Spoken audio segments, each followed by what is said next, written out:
on the beat. Subscribe to Facebook TV.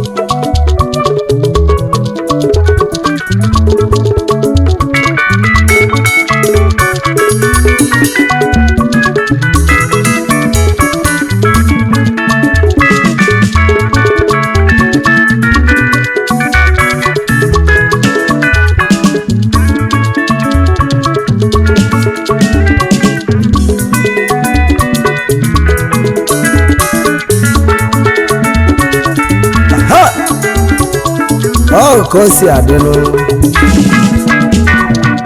alụsi egwu nwalọ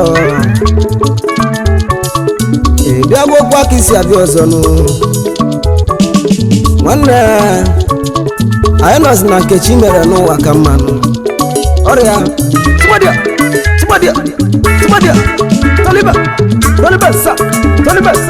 tolibe sa ice Nkechi mere nenu Nkechi mere n'ụwa ka mma Nkechi mere nenu Nkechi mere n'ụwa ka mma Nkechi mere nenu nke ahụ ka na-ekwu ọrụ ebube Nkechi mere anyị Nkechi mere n'ụwa ka mma Nkechi mere anyị Nkechi mere n'ụwa ka mma Nkechi mere anyị Nkechi mere n'ụwa ka mma Nkechi mere anyị Nkechi mere n'ụwa ka mma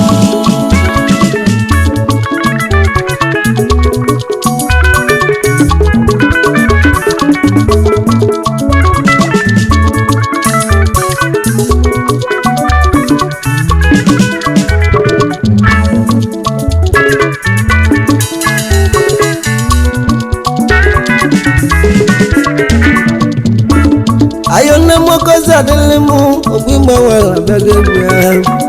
ayo okozi adị ije n'ụwa m Nkechi mere n'ụwa Nkechi mere n'ụwa ka mma Nkechi mere n'enu Nkechi mere n'ụwa ka mma n'aka anyị ji bịa n'aka anyị ji bịa tie egwu tata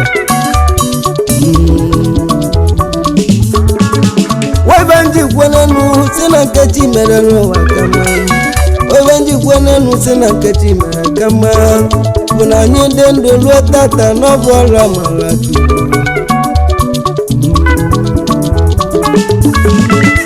anyị dị ndụ ruo tata n'ọbụ ọrụ amara Chukwu anyị dị ndụ ba na Disemba n'ọbụ ọrụ amara Chukwu ndị anyị jee ebe ụwa o nwere ndị nara na ma anyị dị ndụ ruo tata 2022 kedu ibe anyị ga-emere n'ụwa ka anyị bụrụ ụkpa ekene Chukwu Ochukwu ọbịa ma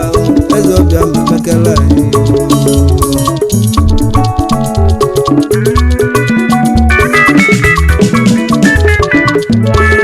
kedu ibe ndị eti egwu m tata ọgwọ bụọla amala Chukwu ngozi Chukwu tata n'aka m ji eti egwu ọrụ amala Chukwu n'aka m ji bụrụ dị egwu abịa na mmadụ aza na banye ndị egwu riri na mụ na azọ na-ezere n'ụwa ogbe gbanwalụ kasị ya maka ndị bịa ogbe gbanwalụ kasị akasị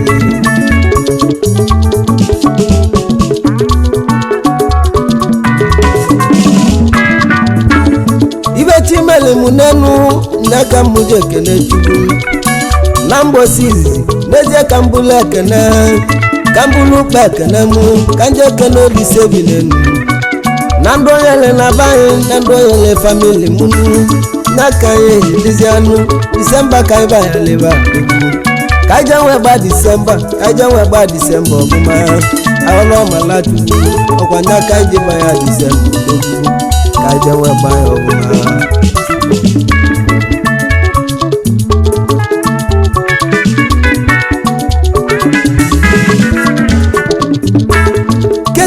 mụji eti egwu si n'olu ebube Chukwu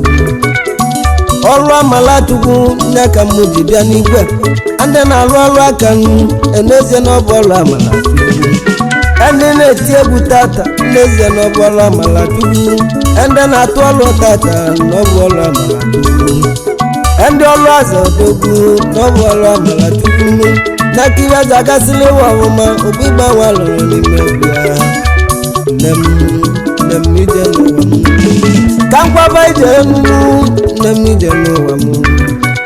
ọchị etugo m obi na mmije n'ụwa mụ agwalele ka nnebe obi gbanwalezi nwanne ọ bụla amala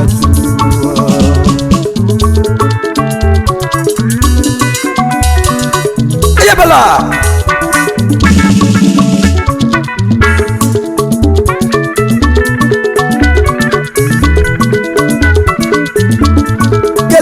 egwuji nabaye mụlara nabaye na mmụ ala ọzalụ ebego na jebizie n'inu ndị na-ama ọgọ ọbụma ndị ahụ ka a na-ekenezi ndị eze ọmọgọ mmezie nabaye na ndị a na-eli ego ha tata aka nyere ndị aja eme mmanwụ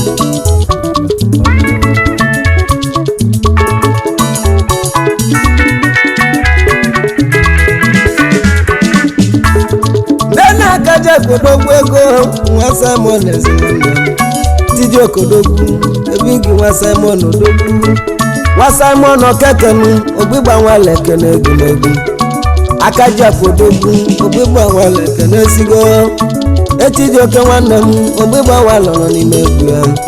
ka anyị ekene olise na chukwu lụrụ ọlụ dị mma ka anyị kene chukwu akaja kodogwu akaja bụ ezi nwanne m Nkechi mere anyị Nkechi mere n'ụwa ka mma Nkechi mere anyị Nkechi mere n'ụwa ka mma Nkechi mere anyị Nkechi mere n'ụwa ka mma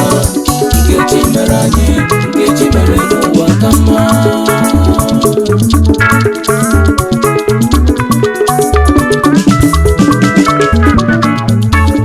Nezeni papa manda onye mwalo dogwu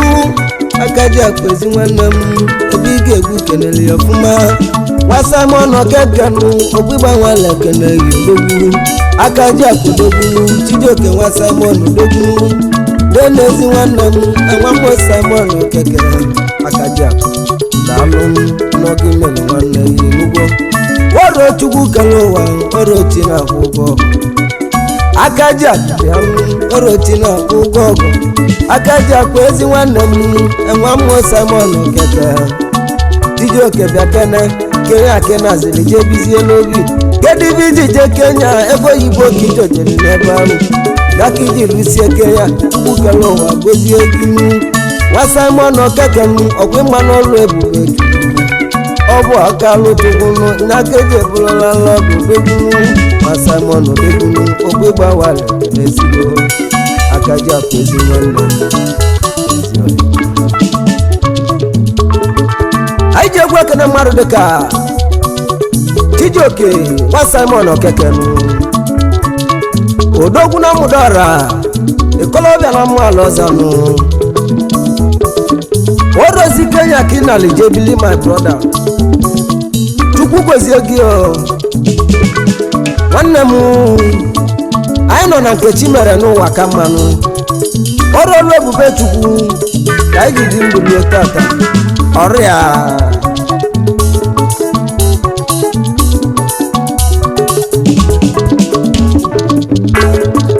nwa Simon okeke akaji akụ ezi nwanne m nwa Simon okeke ndị ka egwu bịara obi gị tata Chijioke nwanne m gị na-abụghị ikolombo odogwu abụghị ezi nwanne m abụghị ezi nwanne m nwa Rafael nwanne m abụghị odogwu abụghị ezi nwanne m ogbigba nwale ekene yiri abụghị ikolombo Kenya kenala ejegizie ndị ọ nala Kenya ndị abụghị ka anyị na-ekene nwanne m abụghị ikolombo ogbigba nwale ekene yiri enwa Rafael odogwu abụghị ezi ọhịa m abụghị ikolombo mmadụ ọra ka isi wee jelebi abụghị Nkechi mere n'ụwa Nkechi mere n'ụwa ka mma abụghị odogwu abụghị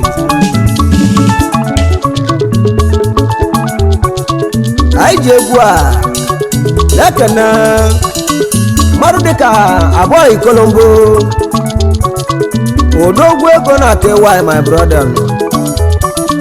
chukwu gozie gị nwanne m anyị nọzi na amala chukwu ọrụ amala chukwu mere n'ụwa ya ka mmanụ ọkwa Amalachukwu onye ka ijidebezie Kenya mana ọ bụ olu ebube Chukwu nwoke chi mere n'elu nke chi mere n'ụwa ka mma nwoke chi mere n'elu nke chi mere n'ụwa ka mma amatu nwanne m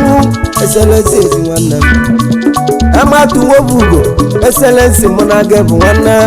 nwanne ma gwali nwanne ya na iwe na-ekwu eselensi odogwu eselensi ezi nwanne m amatu ezi nwanne m enwa m obugo keke eselensi odogwu kenya kenara ejebiziela obi eselensi nwanne m egwu anago m alụ jebiri eselensi nwanne m matu obugo odogwu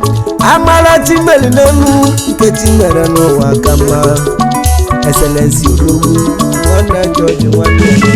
nke chi mere anyị nke chi mere n'ụwa ka mma nke chi mere anyị nke chi mere n'ụwa ka mma nke chi mere anyị nke chi mere n'ụwa ka mma nke chi mere anyị nke chi mere n'ụwa ka mma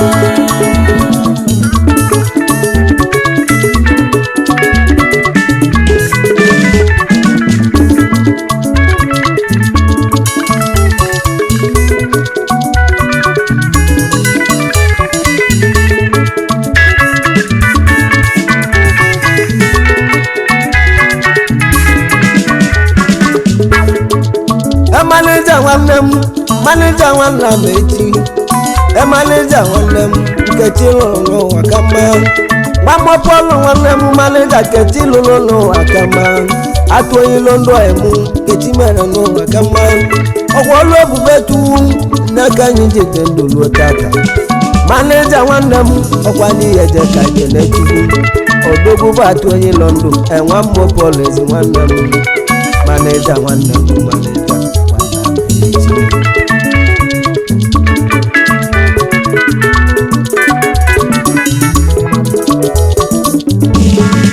manager nwanne m nwanne gweze onye gboo igwe saịtị nwanne m nwanne gweze ma mele egwu ọbanụ nwanne gweze ezi nwanne m igwe saịtị nwanne m n'ezie n'ịmara eme nwanne si asịlaịtị ọbanụ tete onye gboo igwe saịtị nwanne m ọbanụ nwanne m obinna nwanne gweze odogwu igwe saịtị nwanne m ọbanụ saki odogwu onye gboo oke na-azalụ uchi gị ọbanụ saki nwanne m Nkechi mere n'elu Nkechi mere n'ụwa ka mma ọgwụ ọrụ ebube tuwu n'aka ji ba na Disemba odogwu ọba saki nwanne m nwanne Sonic odogwu onye gboo igwe saịtị na-enweli m ọbanụ alụ onye gboo nwanne gweze ezi nwanne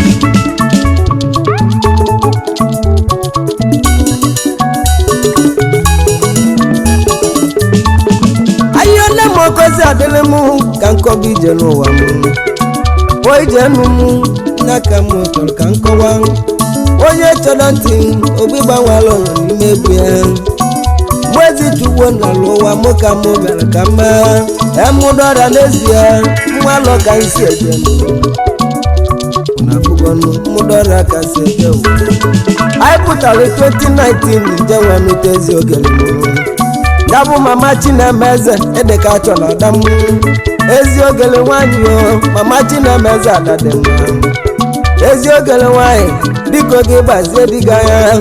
mama Chinemeze Nkechi mere n'ụwa ka mma na-emeze obele nwa m Nkechi mere n'ụwa ka mma ọgwụ ọrụ ebube tuwu n'aka anyị ejide ndụ ruo tata na-emeze obele nwa m Chinemeze obele nwa m dee nwa m mụsịrị debenụ Chinemeze nwa m eze obele nwa m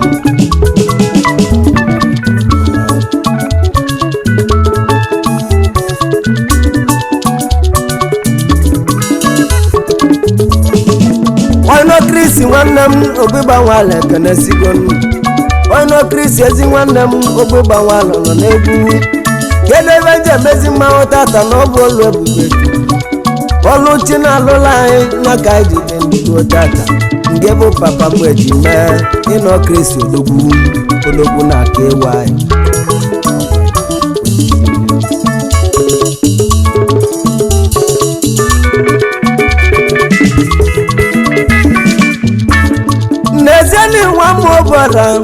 ezi ọhịa m nwụdalụ nwanne m na mmigwu n'ezi egwu kelele ya ọfụma epati kọreti nwanne m nwa m obere ezi nwanne m nwụdalụ nwanne m na mmigwu deje gị daalụ pati kọreti ọhịa m nwa m obere ezi nwanne m nwokechi mere n'elu nya ka anyị ji jezie n'igwe ọgwụ ọrụ ebube chukwu nke abụ okije na bake ya biziele pati nwa m obere na mmigwu nwụdalụ nwanne m nchukwu okele ụwa gozie gị pati kọreti odogwu nwa m obere emu enwụdalụ na mmigwu ebe abụ oke isi jelibia pati nwanne m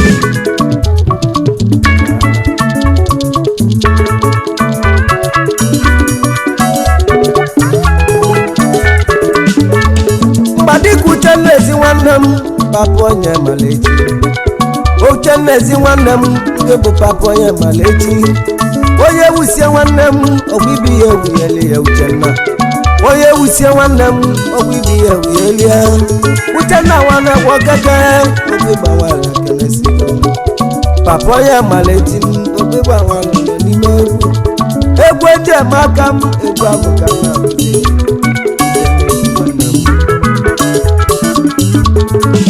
na mmanụ gwọkeke nne m egwu kelere ya ọfụma uchennezi nwanne m nke bụ papa ya malechi papa ya malechi nwanne m enweli m oke isi wee kelere ya uchenna nwanne m nkechi mere n'ụwa ka mma ọgwọlụ ebube chukwu nkechi rụrụ n'ụwa ka mma onye wusie nwanne m ọ dị alive anyị ji egwu a wee na-ekene mmadụ dịka uchenna onye wusie papa onye malechi enwere m eze echi igbo sababi n'ipebe odogwu ego my brother ọrụ okenye na kenaziri jedili ya ma alụ gị mmanụ anyị nọzi na nkechi mere n'ụwa ka mmanụ ọnya nwanne m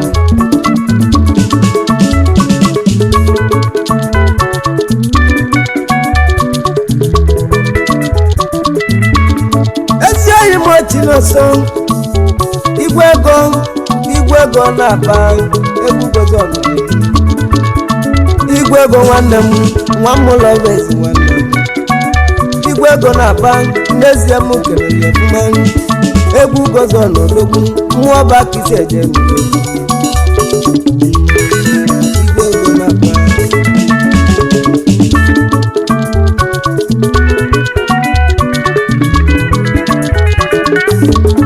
n'ezie na-eji n'oso igwe ego na-abọ emu biko na-echere akwa papa ejere ndụ papa bịala ụwa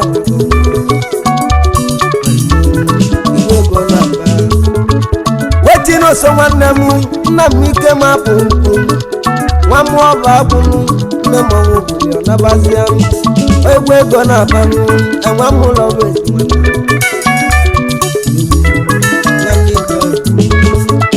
onye ji kebe ọkụ enwe m ụlọ bụ ezi onye ji kebe ọkụ papa mandọ imu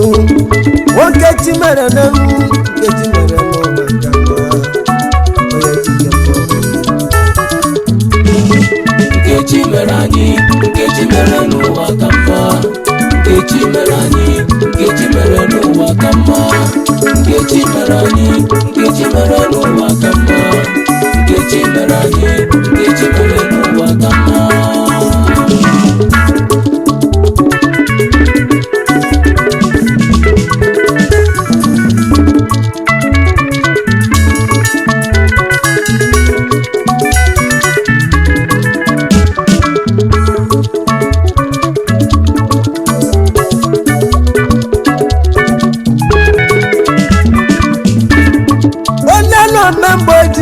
nwa m Paul odogwu omemgboji nwanne m nwa Paul odogwu nwanne azụ nwa godu omemgboji ezi nwanne m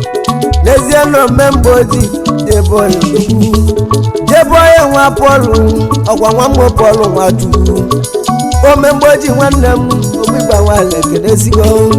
ememgboji ezi nwanne m ogbigba nwale kene gị nwa Paul nwa chukwu odogwu memgbe oji odogwu nwanne fiti wawawa nne mmọnwụ ekele odogwu na-enweli m memgbe oji zuru keme webe onye meli n'elu nke abụ ka eji ekwu onye nwoke onye meli n'elu nke abụ ka eji ekwu onye ọbụ nwa Simon Okeke ndị okezi nwanne m nwa Simon Okeke n'ezi egwu nọ n'obidi nwa Simon ezi nwanne m ọgbịgba nwale ekele n'oge daalụ n'oge ezi nwanne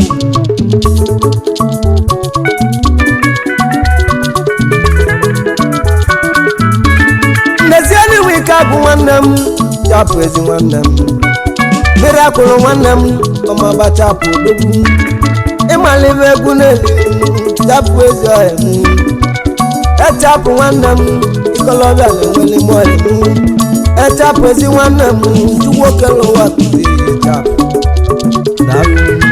n'ike akpụ ezi nwanne m n'ezie n'ụtụtụ ọma Ifeanyị ọnwa bụ odogwu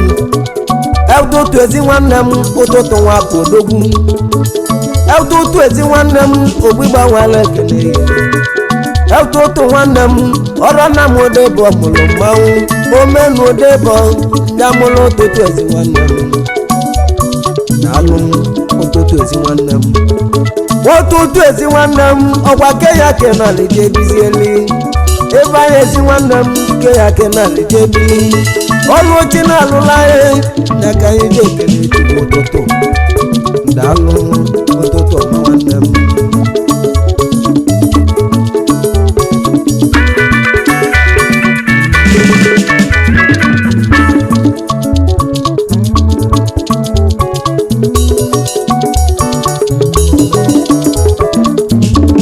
nne ya ka nwee ma onye ka jepi odogwu onye ka nwee ma n'ezie na-emalime neni papa manda nwa mụlọba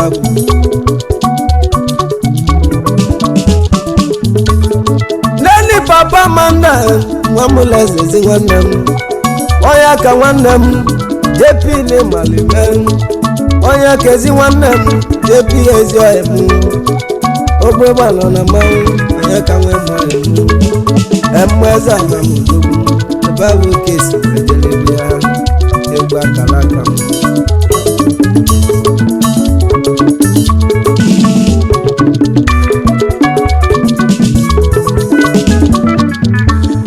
ekwumeke na ego gị ihe omume agbalụsịa ngede eje nwekwunu ngede nwụọ enwe nnalụ agwalọ agbalụsi eze agbalụsi nwanne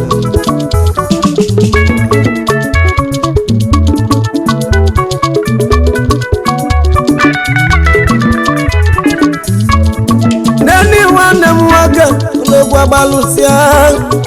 nwanne alụ agwalọ Ifeanyị ezi ọhịa m agbalụsịa nwanne m biko ke n'isi mmiri agbalụsịa ayọnụ nwanne m nwanne alụ agwalọ odogwu nkechi meri n'elu nkechi mere n'ụwa ka mma agbalụsịa nwanne m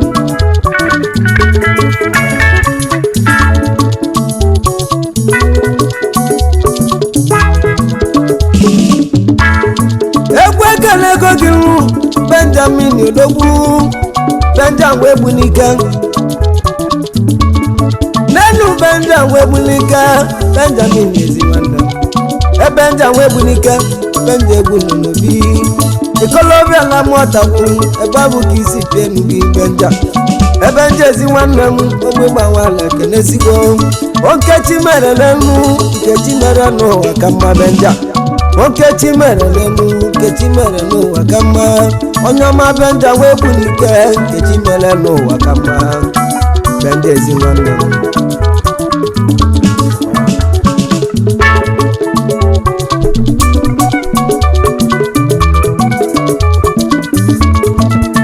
tebụl ezi nwanne m tekodumodu mmanwụ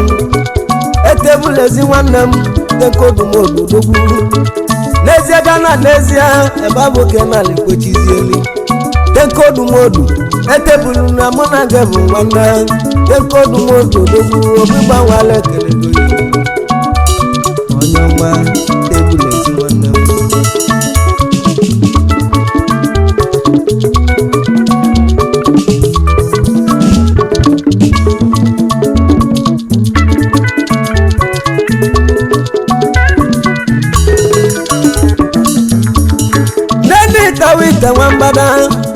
nwanne basira emu ite ego ite na ya na sukutukutu nwanne basira emu ite ego eze oyi ba yi odutuku ba bu ko be eta wi te wan bana ibe mu yo lu ti ko na be ta wi te wan bana ite na ya na sunu kutukutu ta wi te wan bana wa ta wi te eze emu nwanne basi Dali manager one mechi Nena atoyi London manager egwu kenele ofuma Oyi gwa site na weli mu oba nezi nwanne m Eba di nwanne m ekwefu ezi oyimu Egwu na anazi anabadio badi m etinye egwu kenele Eba di ezi nwanne m eba di m eti oyimu Ekwefu ezi nwanne m ekwefu badi ezi nwanne m badi Ogbe bawala na mawu egwu ka ndị nwe bịazie nnu Onkechi mere n'elu Nkechi mere n'ụwa kama Ebe a ga-ezi nwanne m Epopu badi odogwu Ebe a dị daalụ Ebe a dị m eti daalụ Daalụ nwanne m Onkechi mere n'elu Nkechi mere n'ụwa kama Onkechi mere n'elu Nkechi mere n'ụwa kama Ende na-arụ ọrụ aka Ende na-azụ agha n'elu ụwa Ende na-akụzi ọrụ n'elu ụwa Ọrụ ochere ụwa Nkechiri ụwa kama Okechiri ụwa Nkechi mere n'ụwa kama Nkechi mere anyị Nkechi mere n'ụwa kama Nkechi mere anyị Nkechi mere n'ụwa kama Subscribe to Safety TV. Don't forget to like our videos and hit the bell icon to stay updated with the latest.